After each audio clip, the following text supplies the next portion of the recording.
Bismillahirrahmanirrahim. Assalamualaikum warahmatullahi wabarakatuh. Alhamdulillahi rabbil alamin. Wabihi nasta'inu ala umuri dunya waddin. Asyhadu an la ilaha illallah wahdahu la syarika lah. Wa asyhadu anna Muhammadan abduhu wa rasuluh. Sallallahu alaihi wa ala alihi wa ashabihi. ومن تبعهم بإحسان إلى يوم الدين وسلم تسليما كثيرا أما بعد معاشر المسلمين رحمني ورحمكم الله جميعا. Tak bosan kita ucapkan puji dan syukur kepada Allah Subhanahu wa taala yang telah memberikan kita kenikmatan demi kenikmatan. Semoga Allah Subhanahu wa ta'ala menjadikan kita hamba-hambanya yang bisa mensyukuri semua kenikmatan yang Allah berikan kepada kita. Kata Rasulullah sallallahu alaihi wasallam dalam satu hadis mengajarkan kepada kita bagaimana cara ataupun trik bisa menjadi hamba Allah yang mensyukuri nikmat yang Allah berikan kepadanya. Kata beliau, lihatlah kalian kepada orang-orang yang kondisinya berada di bawah kalian. Jadi hal ini bisa kita praktekkan dalam kehidupan kita. Ketika kita bisa makan 3 kali sehari, itu udah wah banget tuh hadirin. Bagaimana kita mensyukuri yang 3 kali sehari ini? Walaupun mungkin kadang kita makannya dengan tempe ataupun tahu ataupun lauk-lauk yang sederhana.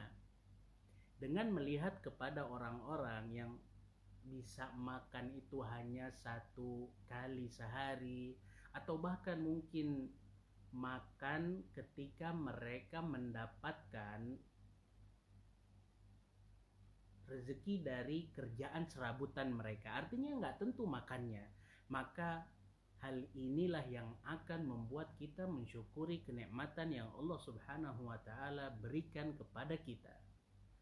Ketika kita tinggal di rumah yang mungkin ada AC-nya, 3 kamar, kemudian sudah memiliki rumah pribadi, maka barometernya lihat kepada orang-orang yang kondisinya masih ngontrak.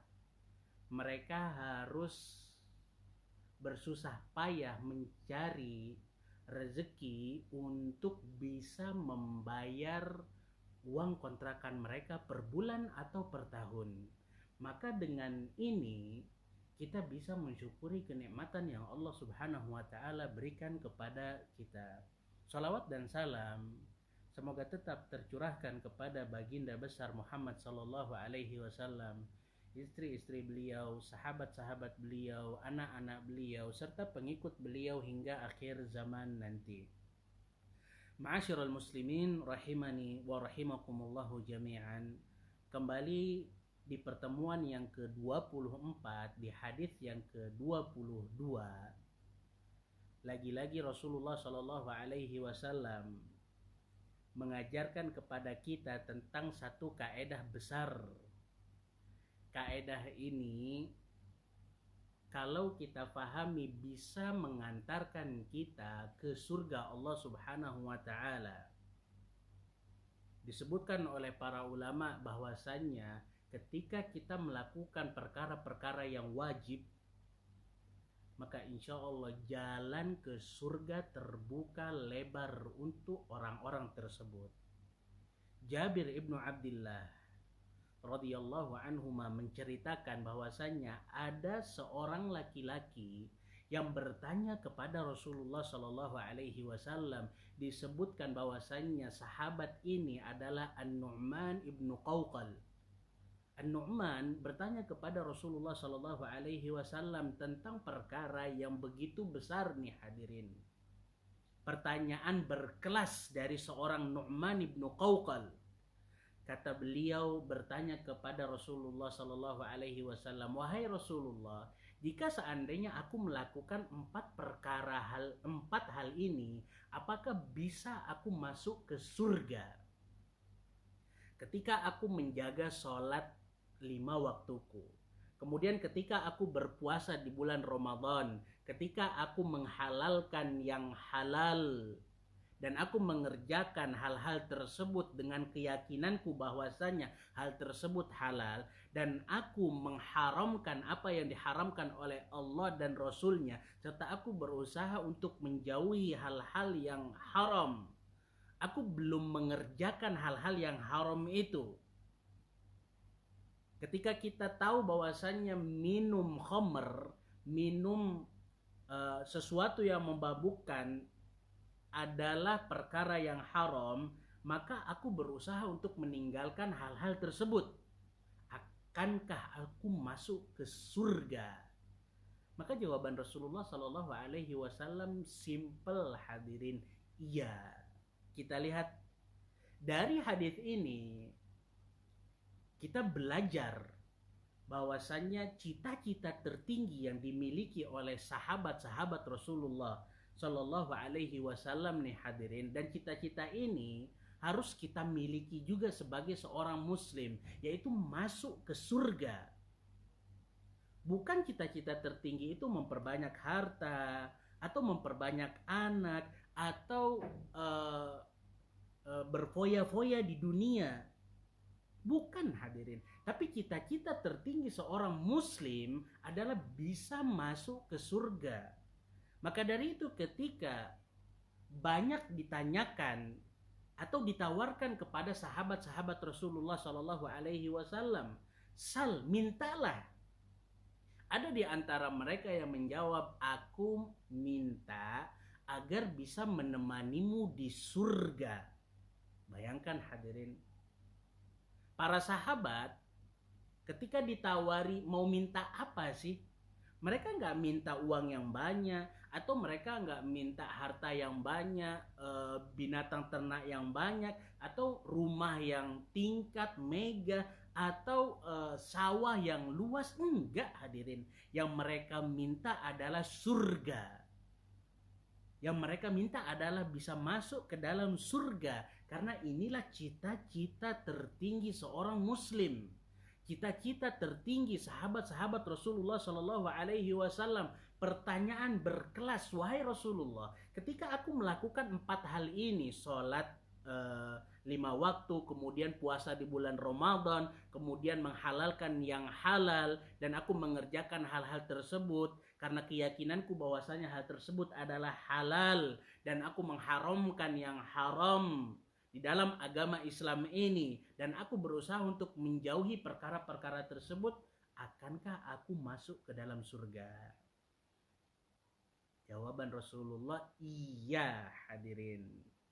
Dari hadis ini juga mengajarkan kepada kita bahwasannya yang namanya mengerjakan perkara-perkara yang wajib serta meninggalkan perkara-perkara yang dilarang di dalam agama Islam ini, dan melakukan hal-hal yang sunnah, itu merupakan perkara yang bisa memasukkan kita ke surga Allah Subhanahu wa Ta'ala. Memang di dalam hadis ini enggak disebutkan bahwasanya mengerjakan perkara-perkara yang sunnah. Maka dari itu di antara para ulama ada yang berkata bahwasanya cukup dengan hal-hal yang wajib saja, serta meninggalkan hal-hal yang haram, maka seseorang akan terbuka lebar masuk ke dalam surga. Dan ketika seseorang menambah dari porsi yang wajib-wajibnya, artinya di sana ada sholat-sholat sunnah, artinya di sana ada puasa-puasa sunnah, maka ketika seseorang menggandengkan yang wajib dengan yang sunnah, maka bisa jadi yang sunnah ini bisa menambal kekurangan-kekurangan yang wajib hadirin. Iya, kadang kita itu ngerasa masih kurang optimal di dalam melakukan perkara-perkara yang wajib. Maka sholat-sholat sunnah itu bisa menjadi penambal kekurangan kita di sholat-sholat wajib. Puasa-puasa sunnah juga sama, bisa menambal kekurangan kita ketika kita belum optimal di puasa yang wajib. Karena apa hadirin? Karena orang-orang yang menjaga sunnah, menjaga hal-hal yang disunnahkan oleh Rasulullah Shallallahu Alaihi Wasallam itu pertanda orang tersebut itu insya Allah bisa menjaga perkara-perkara yang wajib.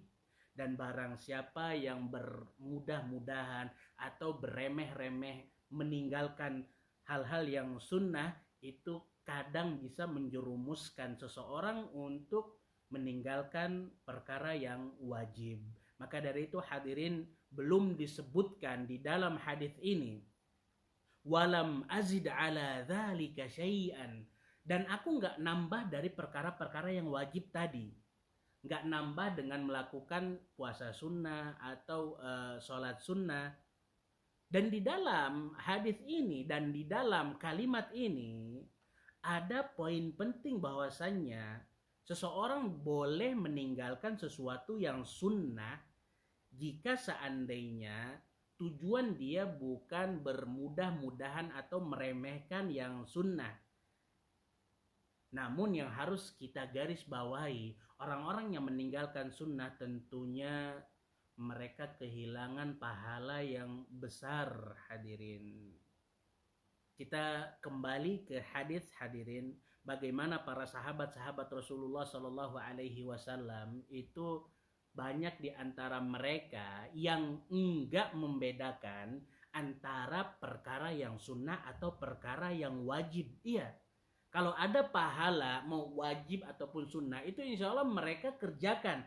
Tapi kenapa di hadis ini Rasulullah Shallallahu Alaihi Wasallam menjawab iya, kalau engkau belum menambah perkara-perkara yang wajibmu dengan perkara-perkara yang sunnah, maka insya Allah engkau pun akan masuk ke dalam surga. Disebutkan oleh sebagian ulama, kenapa Rasulullah Shallallahu Alaihi Wasallam tidak menyebutkan perkara-perkara yang sunnah? Karena orang ini baru memeluk agama Islam. Jadi kalau seandainya disebutkan perkara-perkara yang sunnah harus dikerjakan juga, itu kadang bisa membuat lari dia dari ajaran Islam. Kok ajaran Islam ini berat banget ya? Kita lihat bagaimana Rasulullah Shallallahu Alaihi Wasallam berdakwah kepada orang-orang yang baru memeluk agama Islam, hadirin. Nah, maka dari itu di sini Rasulullah Shallallahu Alaihi Wasallam mengajarkan kepada sahabat ini An-Nu'man ibnu Qawqil, ketika engkau melakukan sholat yang wajib, kemudian puasa yang wajib, maka insya Allah engkau akan masuk ke dalam surga. Dan di dalam hadis ini juga, hadirin, tidak disebutkan perkara-perkara yang lainnya, haji atau perkara membayar zakat. Kenapa? Karena Rasulullah Shallallahu Alaihi Wasallam melihat An-Nu'man ibnu Qawqal ini orang yang belum bisa membayar zakat, hadirin. Iya, karena mungkin Rasulullah Shallallahu Alaihi Wasallam mengetahui dari perkaranya, mengetahui dari orangnya itu belum bisa mengeluarkan zakat. Dan tidak disebutkan juga perkara haji karena kewajiban haji itu setelah hadis ini.